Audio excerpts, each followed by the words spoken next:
break down something.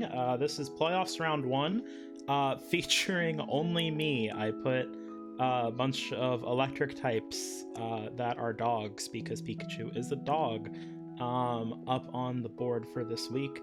I'm not going to be covering wildcard games in this video, unfortunately. We had a lot of scheduling trouble this week. It was a busy week for the entire breakdown crew, so I went ahead and put this together just so that we would have something out there. I'm going to do my best to do some solo coverage here. So without too much further ado, I'd like to kind of get into it. So this was our first round of playoffs. The first match I'm going to talk about was Hector versus Burst. This was in fact a win for Hector. We can see the teams they brought there. Hector has a Duraludon, Blastoise, Pikachu, Frostlass, Zarude, Talonflame, which is pretty interesting, into Burst, who brought Glastrier, that Rotom fan that came out pretty big last week, Landorus, Squirtle, which was a pickup, Bronzong, and the Hitmontop. So, I really liked the weakness policy Stoice that I saw from Hector. That seemed pretty great. It's a good way to handle bulky waters, or what typically give Glastrier the most trouble. And having a redirector proc the policy was pretty cool. I liked it. I can tell he wanted Pikachu out on the field, because instead of Volt Switch, he opted for Shockwave, so he didn't have any chance of paralyzing himself. By the way, I do have notes, from Dan's end for this breakdown as well. He just posted these on his own. I had no say in whatever Dan typed. It totally isn't me who typed all of Dan's notes for the breakdown this week. So you can read those on your own time. So I really did like the weakness policy Stoice. I really liked the use of his support pieces that game one. I really liked the Ally Switch Frostlass and the Pikachu. Like, having those pieces support that Stoice to allow it to have the maximized potential of sweeping the game felt pretty smart for the strategy he was going for. But I will say Burst played that game one very, very well. His targeting, I thought, was pretty on point most of the time. He made some generally pretty solid calls, I'd say, and he should be pretty happy with that game one. And then for his game two, I actually really liked the pivot to the Rotom fan. Definitely was good call on Burst's end to an extent. We'll get to that. My one big note about this game, in terms of just the targeting by Burst, was really questionable game two, which is, I think, what ultimately lost him the set. Lost him the game two and therefore the set.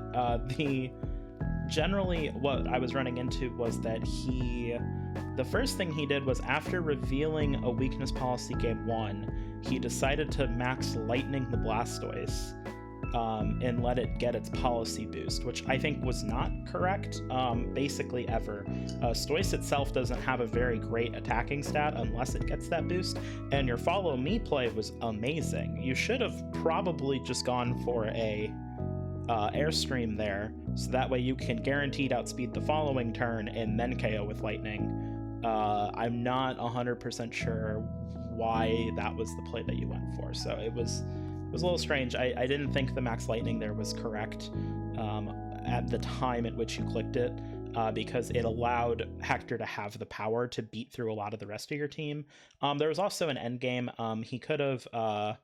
He went for a feint on the Blastoise instead of going for an Earth Power into it, which did ultimately cost him the game. Had he targeted differently, Burst would have gotten that game too, but I think the combination of both letting the Blastoise get to +2 before it was in KO range, and also just the mistarget at the end, is what ultimately is the reason this didn't go to a game 3. It was overall a pretty nice game. Burst should definitely, at the very least, be happy with, in my opinion, that game 1. That was very solid. And Hector, congratulations. I'm expecting you in finals, at least to fulfill the prophecy.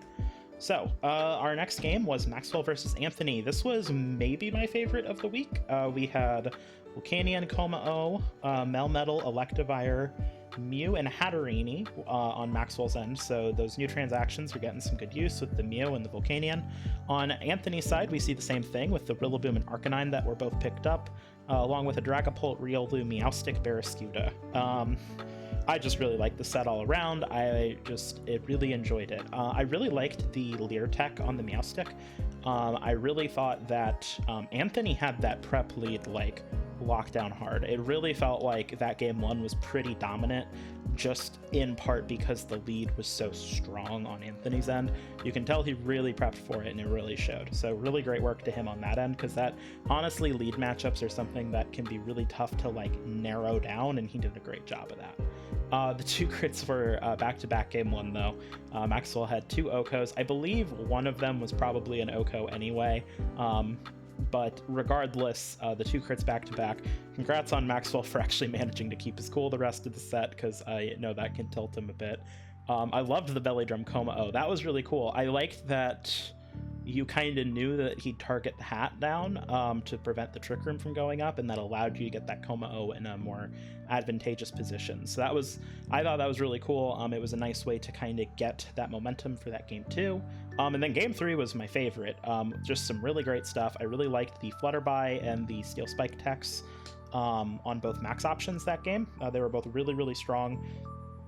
Really played well. Game 3 was anyone's game.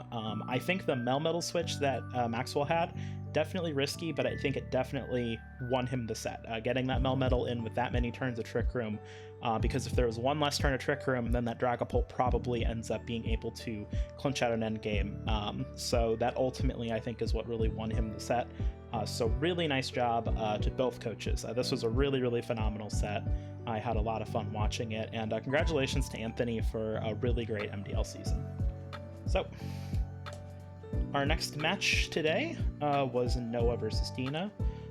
Noah's bringing out the Volcarona Grimmsnarl, which I believe are both new. The Titar Exca, War Turtle, and a Galarian Corsola, which has never come to a game, by the way. It's been in team preview like 8 times. It doesn't come to this game.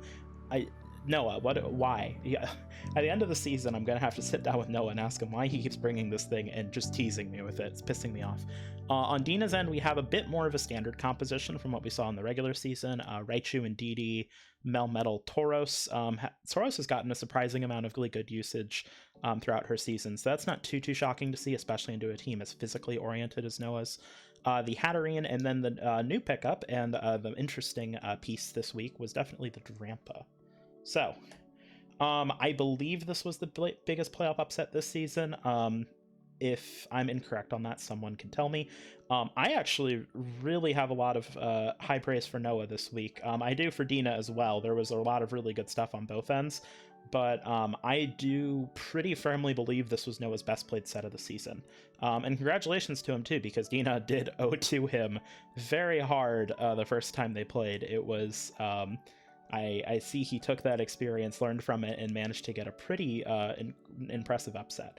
The Struggle Bug tech on that with the bulky Volcarona was just really smart. I really thought that because we had seen in some of the later season some of Dina's team being so specially oriented, I personally ended up teching Flutterby into her. I think another opponent did as well, kind of towards the end of her season. So having that Struggle Bug that targets both down on that more supportive Volcarona with the Flamethrower that can also KO the Melmetal was super smart. I really thought that was a really fantastic lead prep, kind of similar to Anthony.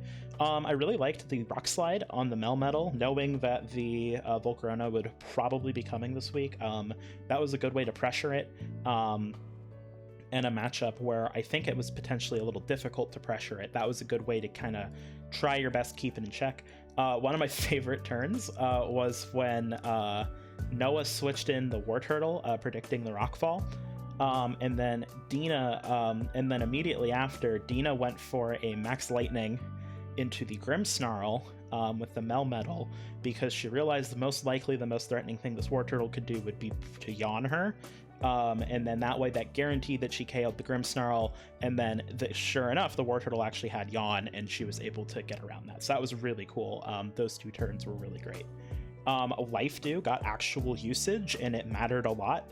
I've never seen Life Dew really pop off as much as it did when Noah was using it this week. I don't know why, but it was super good. It ended up allowing that War Turtle to stay on the field a lot longer and be annoying longer than normally would have been able to. It kept Volcarona out of a Rock Slide KO range at one point. It was very much honestly kind of a sleeper, one of the most important things he brought this week. I really like Dina's pivot to the Drampa for game 2. At first I was a little skeptical of it, considering how much special control he had, but with how Dina ended up setting up her endgame, I really ended up liking the Drampa. I think that was that could have potentially won her the set, or at least that game. Unfortunately, there was a flinch at the end game. That is unfortunate, but Noah played to his outs that game too really well. I don't have a lot to critique there. Part of me does, of course, wish that this had a game 3, because I really had a blast watching this set. But congratulations to Noah on getting his upset. Dina had a remarkable season. She should be very, very happy with how things ended up for her, having such a dominant regular season. And I am very excited to see both how Noah does for the remainder of his season, and to see how Dina does on our next go around. So, last game I'm going to talk about was Dan versus Charles. This game was a win for Charles. We are going to see a Ghost Sylvally on Dan's side with a Sableye, Zamazenta, Raichu, Celesteela, Primarina. On Charles's end, we see a Genesect, Nidoqueen, Vikavolt, which was pretty much the key Mon this week. I didn't do Mons of the week this week, but Charles's Vikavolt was probably one of them. The Drifblim, Blastoise, and Tapu Lele. So, let's get into it. Music Stand. I do love the Music Stand hype. That was very fun for the recording purposes. I actually really liked the Airstreams and Icy Winds to keep that speed advantage for some of that early game. That was pretty smart on Charles's end, but unfortunately he wasn't really able to pick up enough momentum. When Dan threw out that Zamazenta Celesteela, neither of them had the speed drops, and he had like just enough.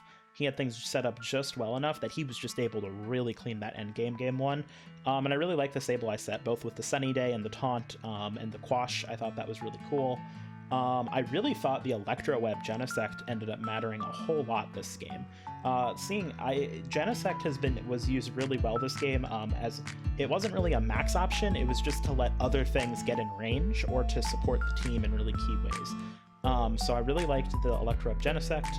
I really loved the Vikavolt, how it was played this whole set. Dan did bring the Raichu, which definitely was something that Charles had to play around a bit, but he did tech the Max Quake on it, and he just really did a lot of good solid stuff for it, which I think paid off in dividends. I really liked Dan's Game 3 adjustment a lot. His lead option was really strong. The Sylvally Raichu, seeing the Sylvally just like Oko Lele was pretty huge, and I generally thought that was pretty great. The knockoff into Max Lightning was really fantastic. Now, I do know, I believe Dan said that this was a high roll in order to KO from that range, but regardless, it was a really great play. Knocking off the AV so that way the Max Lightning has maximal odds, teching knockoff on the Drifblim in the first place. Like, I can't complain about what I think was, in my opinion, a really, really fantastic play that allowed Charles to get that momentum. Dan did have some really great stuff this week. The substitute Psychic Seed Zamazenta was really, really cool, and it was really annoying. Charles had a hard time handling that, I think, all 3 games. It was just a really great set overall. Congratulations to Charles, though. This was a pretty big win for him, and I am excited to see where his playoffs run ends up playing out. So, that is all for the breakdown this week. I know this was probably quite quick. I just wanted to help get something out for everybody to watch, and I really think that we'll hopefully have the whole breakdown crew all together again for next week. So I will see you all next week, hopefully with some people in tow. Hopefully those of you that actually read the nonsense I wrote for Dan, spoiler alert, I wrote all that nonsense, enjoyed yourselves, and I will see you all next week. Bye.